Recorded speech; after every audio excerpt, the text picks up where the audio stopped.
Governor and currently a club coach for Philadelphia. John is president of Because Business Resources, a management consultancy. The firm prepares business for sale. They optimize value, guiding leadership development for stock transfer and owner exit. He is the author of many articles and is working on a book, Smart Exit, Plan Yours Now. John is here today completing requirements for his Advanced Communicator Silver, and the talk is entitled Set the Stage, Then Capture Attention. John. Thank you very much.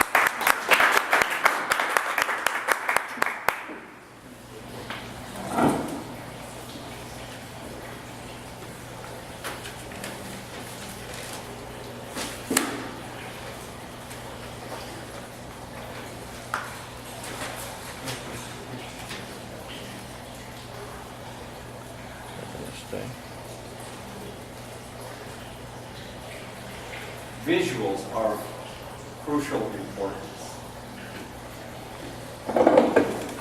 Giving a speech is like beginning a relationship with a new client.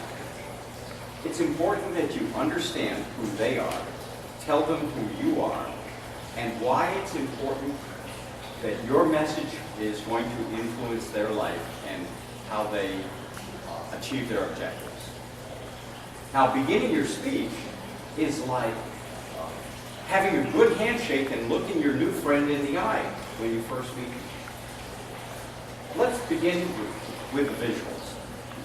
There's choices with visuals. You don't have to have visuals, but it adds to the credibility of your talk. One way is to do PowerPoints, another way is to have a flip chart, and it's better to put it on heavy stock, I've noticed that, than on 20-pound bond. Because of the setting today, in a coffee house, I hadn't been here before, and Patrick explained to me how the meeting was set up, and I decided that it wouldn't be good to have a PowerPoint in this kind of setting. Maybe it would have, now that I'm here.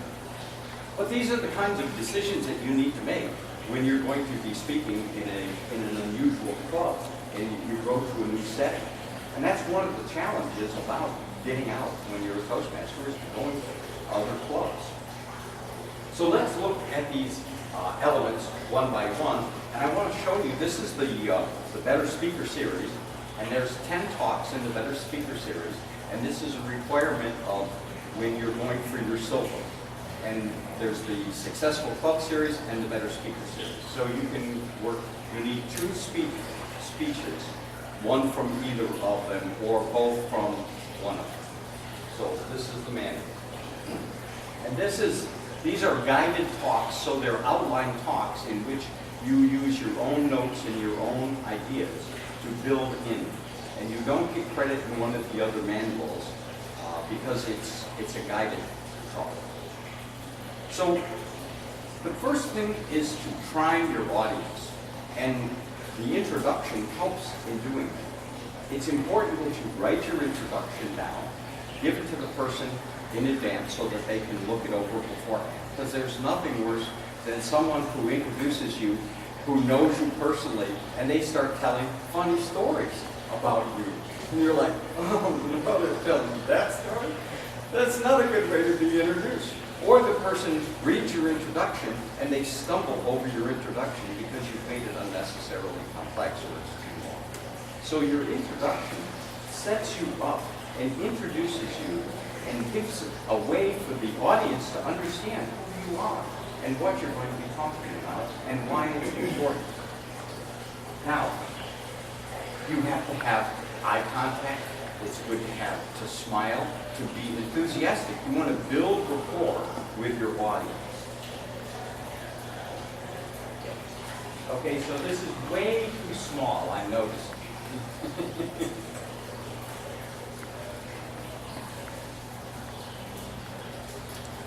You have to tell them why it's important, what your message is, and why it's important to them.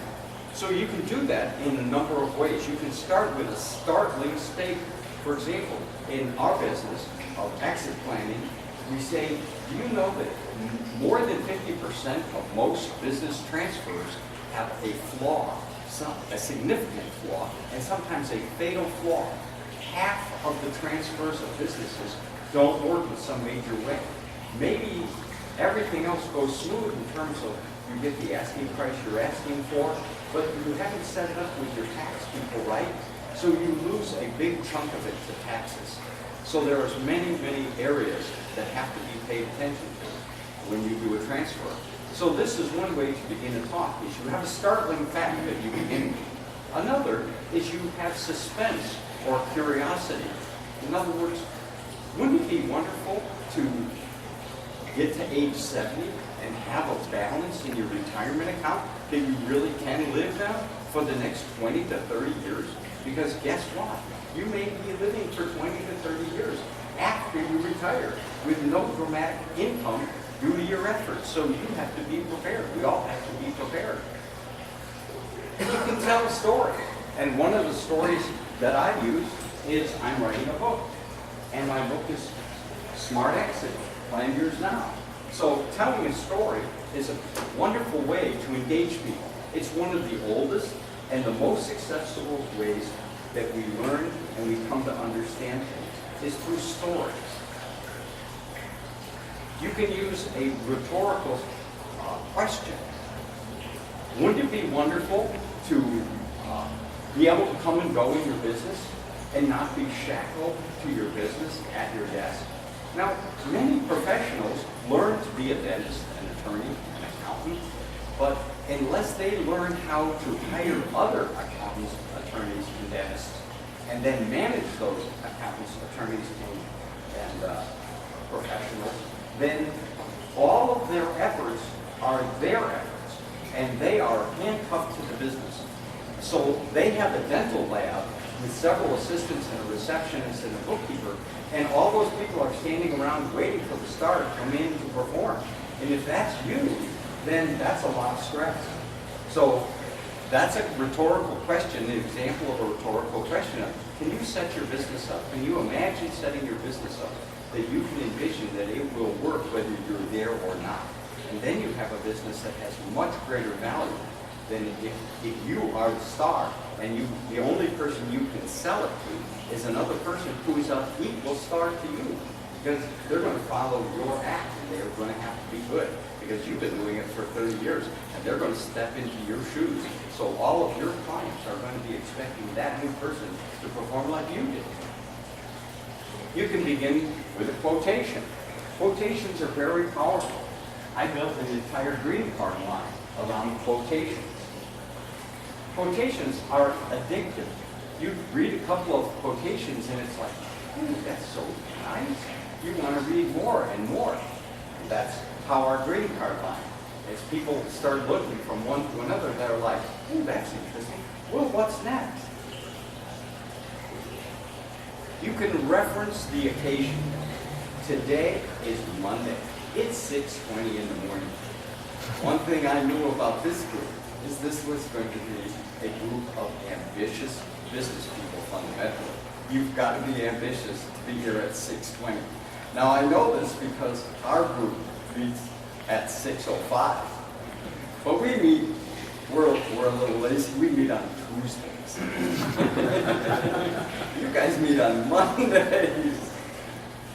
So you can reference the occasion when you're speaking and you're doing your opening and you're connecting with your people. Is it Friday afternoon? Is it Thursday afternoon? Is it spring, summer, fall? You can reference the seasons, the time of day, the day of the week, or other things that are taking place, holidays, or a particular reason for why you're speaking at that occasion at that time. Now, a few things to avoid are don't complain about all you went through to give this talk. Do you know what time I got up this morning to come from Longview? No, don't do that. Because your audience, they don't care. Big deal. I've gotten up early too. Don't be tedious, dull, or boring. Frequently, we don't know if we're being tedious, dull, and boring. We've got to check it out with other people. review your talk and how you're giving your talk with someone else or a couple of other people to get some feedback on, is this good or is it terrible? You need to get some feedback because it's very easy to be tedious. And the bar is going up higher and higher with people's expectations. People, they aren't patient at all. If you start seeing your audience getting out their cell phones to start texting, you'll know you're tedious. The last is don't delay your topic. When you begin, start with your topic right away and then stick to that topic. So what we're talking about is we're talking about how to have a great beginning to your speech. There was one that I missed, and that was using humor, audience participation, and demonstration. If you can tell a joke, if you can involve your audience in some way, some kind of demonstration, whether like, wow, then right off the bat, they're engaged, they're listening to you, and they want to ask you questions, and they're there on the edge of their seat. They want more. At this point, I'm looking for questions and answers. Does anyone have any questions on how to begin a great speech? Thank you very much.